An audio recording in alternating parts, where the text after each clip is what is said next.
우리 찬양대가 점점 더 잘하는 것 같아요. 그죠? 예, 많이 기도해 주시고, 정말 유명한 찬양대, 부산에서 유명한 찬양대, 나중에 공연도 좀 하면 좋겠어요. 감사합니다. 예, 말씀을 듣도록 하겠습니다. 옛날 노무현 대통령 때인가요? 코드 인사라고 하는 말이 있었습니다. 코드 인사. 코드 인사라고 하는 말은 여러분 잘 아시는 것처럼 자기와 코드가 맞는 사람, 자기와 생각과 마음이 맞는 사람을 등용해 쓰는 것을 이제 코드 인사다, 그렇게 얘기하죠.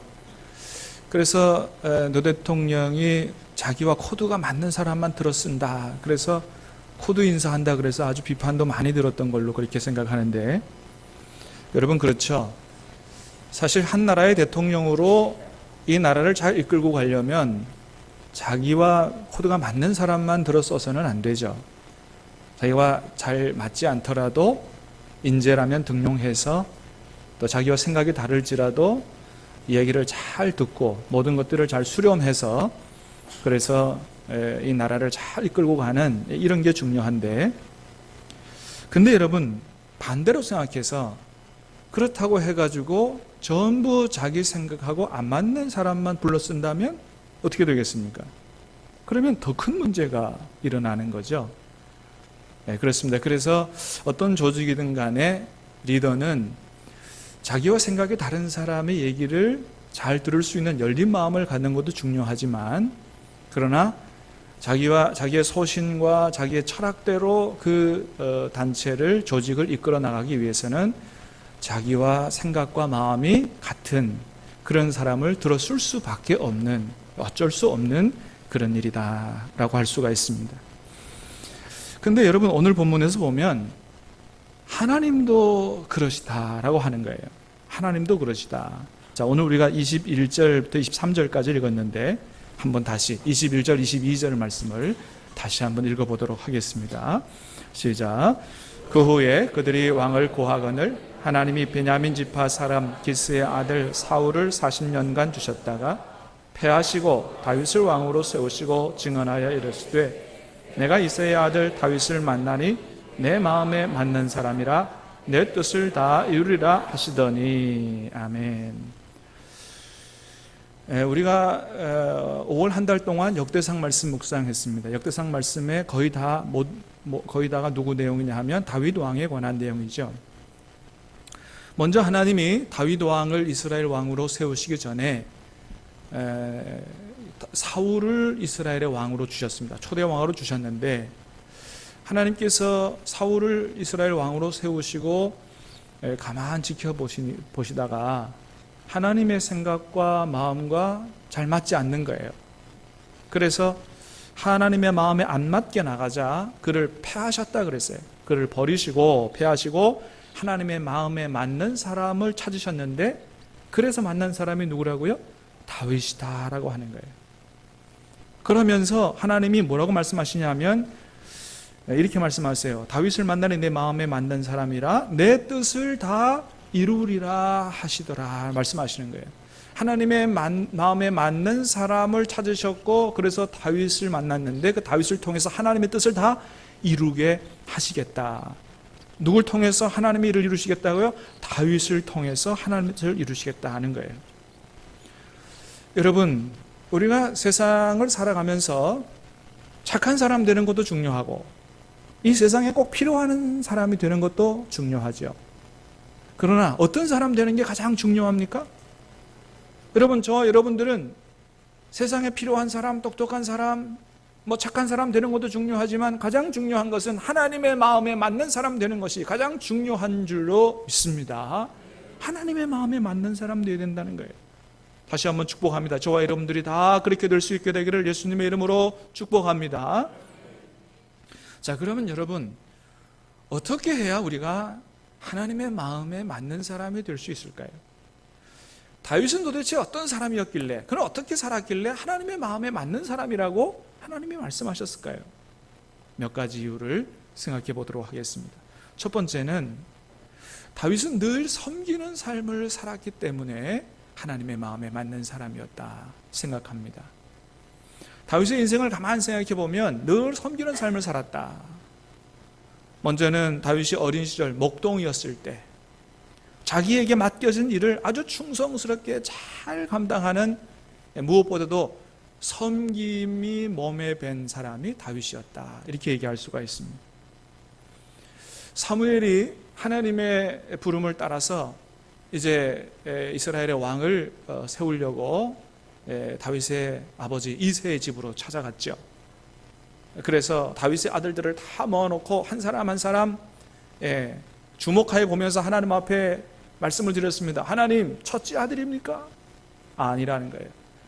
그러면 하나님, 둘째 아들입니까? 아니라는 거예요. 일곱째 아들까지 다 봤는데 하나님이 아니라는 거예요. 그래서 사무엘이 묻죠. 이 아들들 말고 다른 아들이 또 있느냐? 그랬더니 아버지 이새가 뭐라 그럽니까? 얘 있기는 한데 얘는 막내인데요. 지금 어디 있냐고 그러니까 지금 밖에서 양치고 있습니다. 그런 거예요. 여러분, 다윗의 형들이 7이나 있었습니다. 형제가 8이에요. 밖에서 양을 쳐야 된다면 누가 쳐야 되겠습니까? 막내가 쳐야 되겠습니까? 아니죠. 그 굳은 일을 형들이 하면 형들이 해야지 왜 막내가 합니까? 그러니까 아마도 그게 다윗이 자원해서 한 것 같지는 않고, 아버지가 생각할 때도 다윗은 뭐예요? 왕 될 감이 아니라는 거죠. 좀 모질한다 이거죠. 또 형들의 기세에 눌려서 어거지로 맡겨진 것이라고 보여줍니다. 완전히 가족 안에서도 소외된 사람이죠. 그런데 그럼에도 불구하고 다윗은 원망 불평하지 않고 아버지와 형들이 시키는 대로 묵묵하게 양치는 일들을 잘 감당했다는 거예요. 또 우리가 성경을 읽어봐서 아는 것처럼 때로는 그 양을 칠 때 사자나 곰이 와서 양들을 움켜가려고 그렇게 했다 그랬죠. 여러분, 그때 어떻게 했습니까? 다윗이 도망가지 않았다는 거예요. 목숨을 걸고 그 사자와 그 곰들과 싸워서 양을 살려내고 지켰다는 거죠. 여러분, 그렇습니다. 이렇게 다윗은 어렸을 때부터 자기에게 맡겨진 일들, 굳은 일, 이거를 성실하게 잘 감당하는, 그래서 가족들을 잘 섬기는 이런 삶을 어렸을 때부터 살았다는 것입니다. 여러분, 청년 시절에는 어떻습니까? 청년 시절에는 사울 왕을 잘 섬기는 그런 삶을 살았죠. 나중에 골리앗 장군을 이기고 나서 이제 사울이 다윗을 팔탁해서 썼습니다. 군대 장관으로 세우면 군대 장관의 일을, 천부장으로 세우면 천부장의 일을 가는 곳마다 지혜롭게 잘 감당했다 그랬습니다. 나중에 너무 다윗이 인기가 높아지자 사울이 다윗을 죽이려고 혈안이 됐습니다. 그래서 나중에는 악령에 시달립니다. 그럴 때 다윗이 어떻게 했습니까? 아이고 꽃이다 나를 미워하더니 그랬습니까? 안 그랬다는 거죠. 수금을 가져와서 수금 연주를 해서 악령이 떠나가고 사울이 치유를 받을 수 있도록, 자기를 그렇게 미워하고 자기를 죽이려고 하는 사람인데, 그래도 나는 하나님이 기름 부어주신 그 사울 왕을 내가 섬겨야 된다고 생각하고 자기가 해야 될 일을 최선을 다해서 감당하는, 청년 시절에는 사울 왕을 잘 섬기는 이런 삶을 살았다는 거죠. 왕이 되어서는 백성들을 잘 섬기는 삶을 살았고, 무엇보다도 누구를 잘 섬기는 삶을 살았습니까? 하나님을 잘 섬기는 삶을 산 사람이 바로 다윗이다. 여러분, 예수님 말씀하셨습니다. 하나님 나라에서는 어떤 사람이 큰 자가 된다고 말씀하셨어요? 섬기는 자가 큰 자가 된다. 여러분, 마태복음 20장 말씀을 한번 같이 읽어보겠습니다. 시작. 너희 중에 누구든지 크고자 하는 자는 너희를 섬기는 자가 되고, 너희 중에 누구든지 으뜸이 되고자 하는 자는 너희의 종이 되어야 하리라. 예수님 말씀하십니다.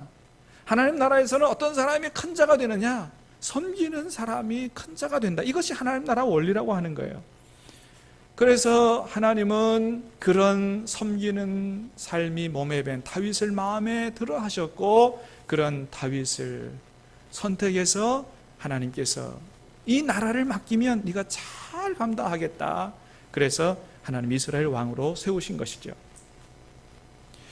여러분, 요셉도 보면 그래요. 요셉도 보면 다윗같이 그랬다는 거죠. 여러분, 요셉도 어린 시절에 아버지가 형들이 양치는 곳에 심부름 보냈습니다. 그래서 세겜까지 형들을 찾아 아버지 심부름으로 갔는데 거기에 형들이 없었던 거예요. 그러면 여러분 집에 돌아가서 아버지 그 보냈는데 제가 그 세겜에 가보니까 형들이 없던데요. 어디 간지 모르겠어요. 그렇게 얘기해도 되잖아요. 그런데 여러분 요셉이 어떻게 했습니까? 아버지의 심부름을 잘 감당하려고 주위의 사람들에게 수소문했어요. 이런 사람들을 본 적이 있느냐. 내가 봤어. 저 도단에 있던데. 그래서 아버지의 심부름을 잘 감당하려고 도단까지 갔다라고 성경에 기록하고 있죠. 그렇게 요셉은 어렸을 때부터 책임감이 강한 사람이었죠. 그 책임감, 또 그 성실함, 그 섬기는 일이 보디발의 집에서 노예로 일할 때도, 여러분 노예로 일할 때 그게 얼마나 굳은 일이에요. 섬기는 일이죠. 성실하게 감당했어요. 감옥에 들어가서도 마찬가지였어요. 그래서 요셉은 모든 사람들 앞에 다 인정을 받았다. 요셉이 총리가 되기 전에, 다윗이 왕이 되기 전에 먼저는 낮은 자리에서 굳은 일을 감당하면서 섬기는 삶을 살았다는 것이죠. 그래서 하나님은 요셉도 애굽의 총리로 세워서 그를 통해서 하나님의 일들을 이루어 가셨더라라고 하는 것이죠. 여러분 영국의 귀족 중에 공작이라고 하는 직위가 있다 그러잖아요. 공작. 이 공작은 이런 새 공작 말고, 그 공작의 뜻이 그렇다 그래요. 누구보다 먼저 앞을 내다보는 사람, 전쟁할 때는 선두에 서서 싸워야 되는 사람, 또 희생을 당할 때도 먼저 희생을 당하는 사람이 공작이라 그럽니다. 그냥 명예로운 직책이 주어지는 게 아니고 그 공작의 직위를 받는 사람이 그런 삶을 살았거나 그런 삶을 살아야 되는 사람이라고 하는 거죠. 수상이라는 말도 그런 말이라고 그래요. 수상이라는 말이 단지 높다는 말이 아니고 수석 종이다. 그런 얘기라 그래요. 섬기는 일에 솔선수범한다는 얘기죠. 이게 여러분 우리가 잘 아는 것처럼 노블리스 오블리제라고 하는 말 아니겠어요? 그래서 실제로 우리가 뉴스에도 보면 영국의 왕자들이 군대 가잖아요. 우리는 어떻게 하면 자기 힘과 직위를 이용해서 아들 군대 안 보내려고 그러는데 영국 왕실의 왕자들은 군대 가고 그것도 전쟁에까지 참여하고, 그래서 사실은 영국의 부유층 자제들이 목숨을 잃은 사람도 많다라고 하는 거죠. 여러분 오늘 마태복음 20장 28절에서 이런 말씀해요. 한번 같이 읽어보겠습니다. 시작. 인자가 온 것은 섬김을 받으려 함이 아니라 도리어 섬기려 하고 자기 목숨을 많은 사람의 대속물로 주려 함이니라. 아멘. 여러분 예수님이 오신 것에 대해서 말씀합니다. 예수님은 뭘 하러 오셨다고 말씀합니까? 섬김을 받으려 함이 아니라 섬기려고 오셨다. 그러므로 여러분 어떤 사람이 가장 예수님 닮은 사람일까요? 섬기는 사람이 가장 예수님 닮은 사람인 거예요. 사랑하는 여러분 다시 한번 축복합니다. 저와 여러분 모두가 다 여러분 예수님 닮은 사람 될 수 있게 되기를 축복합니다. 그러니 어떤 사람이 가장 하나님의 마음에 맞는 사람이겠냐는 거예요. 섬기는 사람, 낮아서 섬기는 사람, 이런 사람이 가장 하나님의 마음에 맞는 사람이다. 다시 한번 축복합니다. 하나님께서 저와 여러분에게 많은 직임, 직분 맡겨주셨습니다. 맡은 바 사명, 직분 잘 감당해서 교회를 섬기고 교우들을 섬기고 이웃을 섬기고 나아가 하나님을, 나라를 섬기는 우리 신암교회 성도님들 다 될 수 있게 되기를 주님의 이름으로 축복합니다. 다윗은 바로 그런 사람이었다라고 하는 거죠. 두 번째, 다윗은 기도하는 사람이었기 때문에 하나님의 마음에 맞는 사람이었다는 것입니다. 여러분 이게 대단히 중요해요. 이게 사울 왕과 비교해보면 왜 하나님이 다윗을 마음에 들어 했는가 분명해집니다. 우리 역대상 말씀 5월 달에 읽었는데 역대상 말씀 전부는 거의 1장부터 10장까지 족보 말고는 뭐예요? 다 다윗 왕에 관한 이야기죠.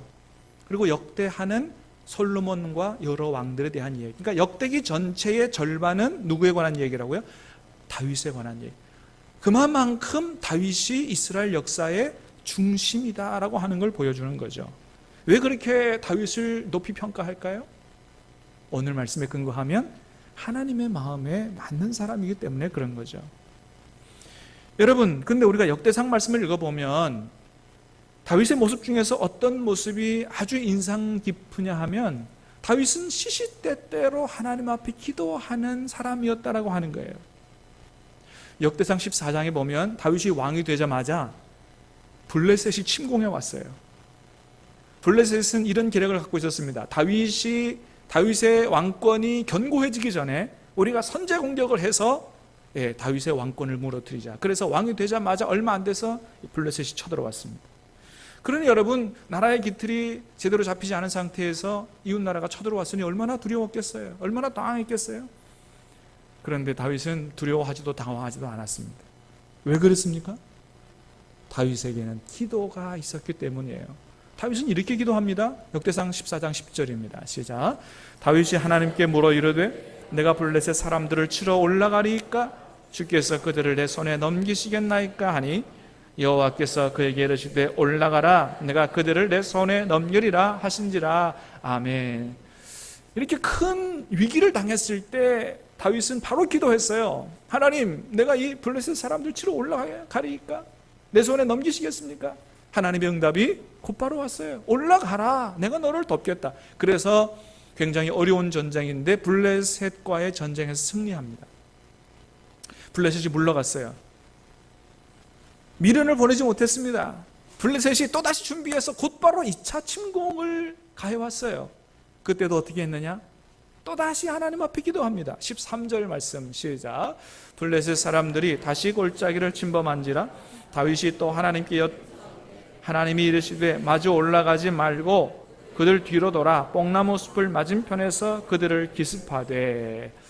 두 번째 하나님의 응답은요, 하나님께서 작전까지 일러주십니다.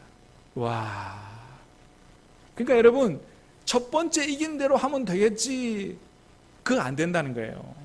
여러분, 블레셋이 처음에 당했으니까 똑같이 하겠어요? 아니죠. 다른 작전을 가지고 오겠죠. 하나님이 그에 맞는 전략을 알려주시는 거예요. 사랑하는 여러분, 여러분이 무엇을 하든지 간에 하나님 앞에 내어 맡기고 기도할 수 있게 되기를 축복합니다. 그래서 하나님 주시는 지혜와 전략으로 승리할 수 있게 되기를 축복합니다. 여러분의 사업도 그렇게 될 수 있게 되기를 축복합니다. 하나님께 여쭈면 하나님께서 가장 좋은 영감, 지혜, 전략을 주시더라라고 하는 거예요. 다윗의 인생을 전체 보면 늘 이렇게 하나님 앞에 묻고 여쭈는 기도의 삶을 살았다고 하는 걸 보게 돼요. 다윗이 사울 왕에게 쫓겨다니시던 시절에 유대 땅에서 막 도망다니다가 도저히 안 되겠다. 그래서 어디로 도망갔냐 하면 이 블레셋, 이웃 나라. 원래 이스라엘하고 블레셋은 거의 전쟁 많이 한 나라 아니겠어요? 적국입니다. 그 나라로 망명했어요. 우리로 말하면 북한으로 도망간 거예요. 내가 북한으로 도망가면 도저히 못 쫓아오겠지. 그런 생각 가지고 블레셋으로 도망갔어요. 블레셋 왕 아기스가 받아줬습니다. 그래서 살 수 있는 마을을 줬어요. 시글락이라고 하는 마을을 줍니다. 다윗이 자기 부하들 600명을 끌고 갔습니다. 그렇게 해서 시글락에 사는 어느 날 이 블레셋이 이스라엘과 전쟁을 하게 됐습니다. 사울 왕과 전쟁을 하는 거죠. 그래서 어쩔 수 없이 다윗도 이제 블레셋 왕 아기스에 내가 부하가 되겠습니다 그랬으니까 함께 출정을 했어요. 그런데 갑자기 블레셋 장수들이 안 됩니다, 반대하고 나선 겁니다. 아니, 저 사람 원래 그 이스라엘 출신 아니냐, 분명히 전쟁하면 사울 왕도 올 거다고. 그래서 다윗이 그 이스라엘과 전쟁에서 빠지게 되고 이제 자기 살던 마을로 돌아갔어요. 돌아갔는데 이게 어떻게 된 거예요? 그때 아말렉이 쳐들어와 가지고 온 마을을 불살르고 자네들 아내들 다 잡아간 거예요. 너무너무나 큰 황망한 일을 당한 거죠. 그때 여러분, 이스라엘 백성들이 얼마나 크게 실망하고 낙담했으면 다윗을 돌로 치려고 했다. 너 따라왔는데 결국 이렇게 됐지 않느냐. 그래가지고 다윗을 돌로 치려고 했다고 그랬어요. 그렇게 굉장히 어려움을 당했을 때도 다윗은 어떻게 했느냐? 기도했다는 거예요. 여러분, 그때 일을 이렇게 기록합니다. 30장, 사무엘하 30장 6절인데 말씀을 한번 같이 읽어보겠습니다. 시작.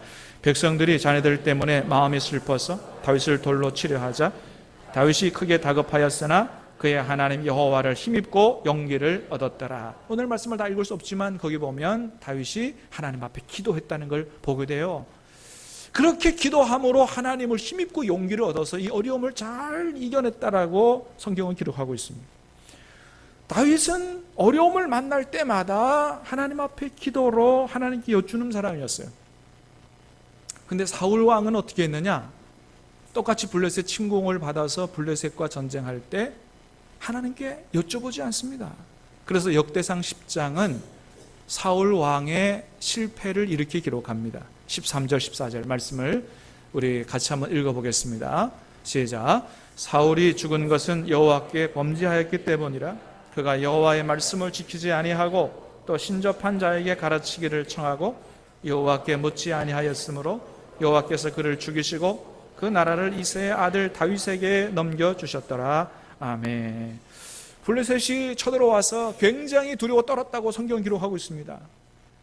여러분, 다윗은 전쟁을 당해도 두려워 떨지 않았어요. 천만인이 나를 둘러 진치려 하여도 나는 두려워하지 아니하리로다. 이런 고백과 믿음이 다윗의 믿음이에요. 근데 사울은 부들부들 떨었습니다. 골리앗 앞에서도 부들부들 떨었습니다. 왜요? 하나님을 의지하는 믿음이 견고하지 않기 때문이죠. 이렇게 어려움을 당할 때도 묻지 않았다 그랬어요.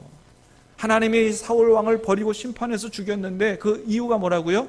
두 가지 있다 그랬어요. 하나는 뭐예요? 말씀을 지키지 않았다. 또 하나는 뭡니까? 하나님께 묻지 않고 무당에게 가서 물었다는 거예요. 여러분, 기도하다가 응답 없다고 무당집에 찾아가지 마시기를 바랍니다. 하나님을 모독하는 죄예요. 엄청나게 큰 죄입니다. 하나님보다 무당도 의지하는 죄입니다. 절대 여러분 있어서는 안 돼요. 근데 누가 그렇게 했다고요? 사울 왕이 그렇게 했다는 거예요. 그러니 어찌 하나님이 이 사람을 들어서 하나님의 뜻을 이룰 수 있겠냐 하는 거예요. 그러니까 어떻게 해요? 사울을 버리시고 다윗을 들어 쓰셨다라고 하는 것이죠. 여러분, 저도 이 담임 목사를 하면서 이렇게 우리 부교역자들을 청빙해서 이렇게 같이 일을 해보면 어떤 사람이 가장 일하기 좋은 부교역자냐 하면 자주 묻는 사람이에요. 묻는 사람. 여러분, 저도 부교역자 생활을 오래 했기 때문에 부교역자들의 고충을 잘 알아요. 힘듭니다. 담임 목사가 얘기하면 발로 뛰어야 되니까 어려워요. 힘들어요. 근데 그렇게 열심히 해도 부교역자들의 문제는 뭐냐 하면 아무리 열심히 하고 뛰어나도 담임 목사를 따라올 수 없는 부분이 있다는 거예요. 이거는 부교역자들을 폄훼하려고 하는 얘기가 아니에요. 여러분, 우리 교회 부교역자들이 얼마나 훌륭한 분들인지 몰라요. 우리 윤 전사님 같은 경우는요, 제가 부교역자 때하고 비교도 안 될 정도로 아주 말씀도 잘 전하고 모든 일을 정말 잘해요. 여러분, 우리 윤 전사님 같은 분은 참 드문 분이에요.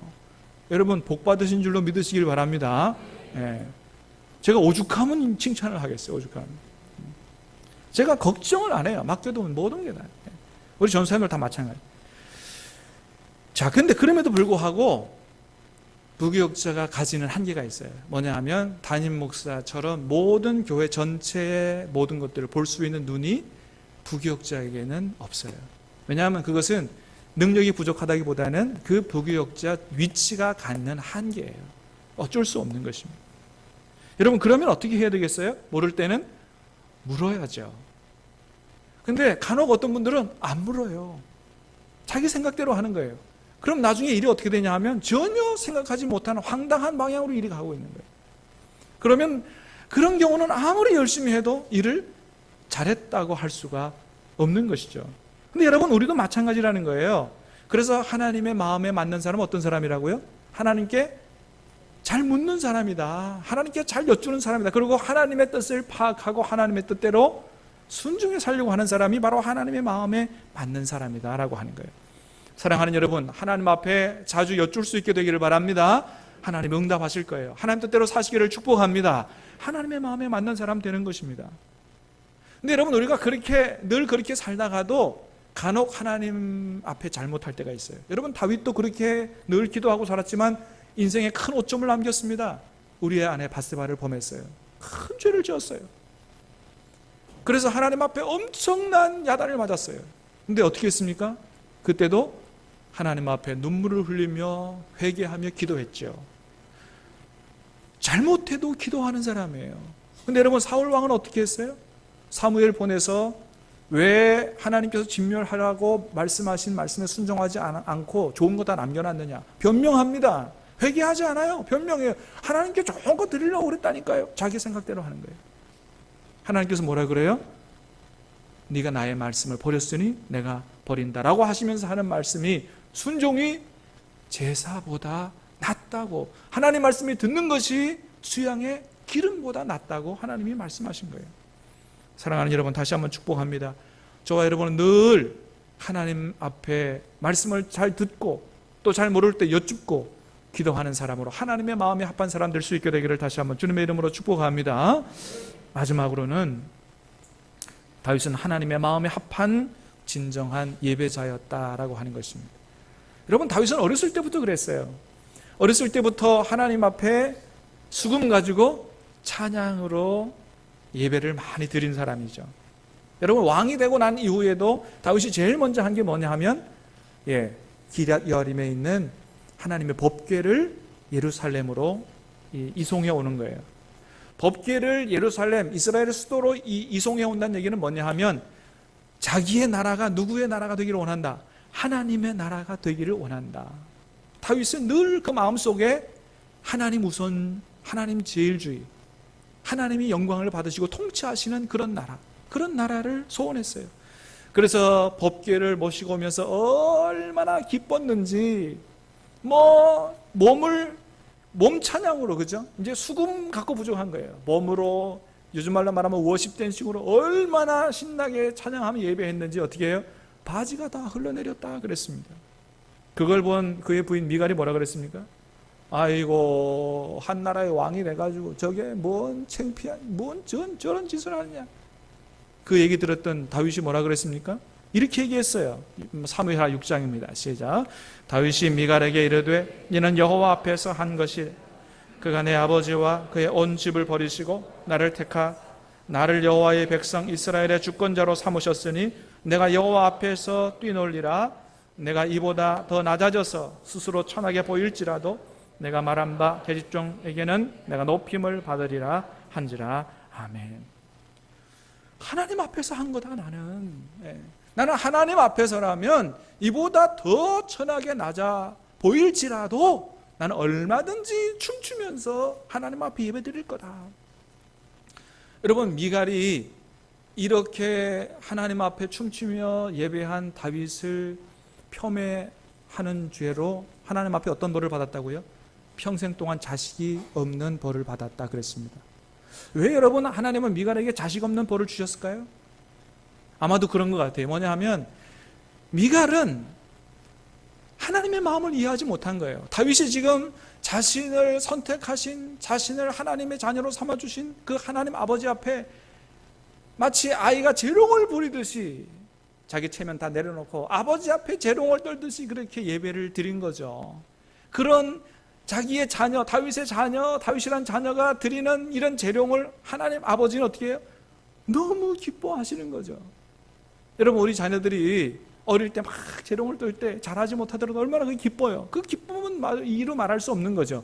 근데 미갈은 하나님 아버지의 이런 마음을 이해하지 못했어요. 그래서 자식을 안 줘서 어린 자식이 자기 앞에서 재롱 떠는 것을 보는 기쁨을 못 갖도록 하나님이 벌을 내리셨다. 그런 생각이 듭니다. 여러분, 그래요. 진정한 예배는 어떤 예배예요? 그저 점잖게만 드리는 예배가 진정한 예배가 아니고 좀 천하게 보일지라도 그저 하나님 앞에서라면, 하나님이 보기 좋다면, 하나님 아버지가 기쁘시다면 나는 바지가 흘러내려도 나는 춤추며 예배하겠다라고 하는 그런 마음 가지고 드리는 예배, 이런 예배가 진짜 하나님 기뻐 받으시는 진정한 예배가 아니냐. 다윗은 하나님 앞에 그렇게라도 얼마든지 예배드리겠다고 하는 진정한 예배자였다라고 할 수가 있습니다. 여러분, 저와 여러분도 이런 예배자 될 수 있게 되기를 주님의 이름으로 축복합니다. 다윗은 그런 사람이었다. 정리해 봅니다.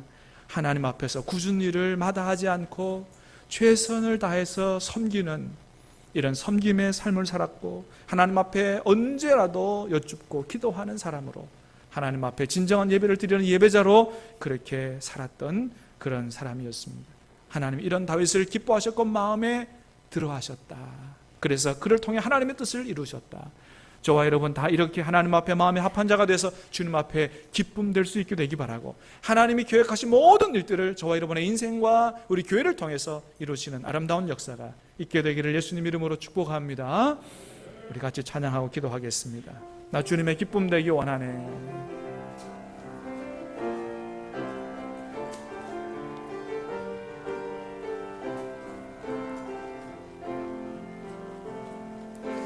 나 주님의 기쁨 되기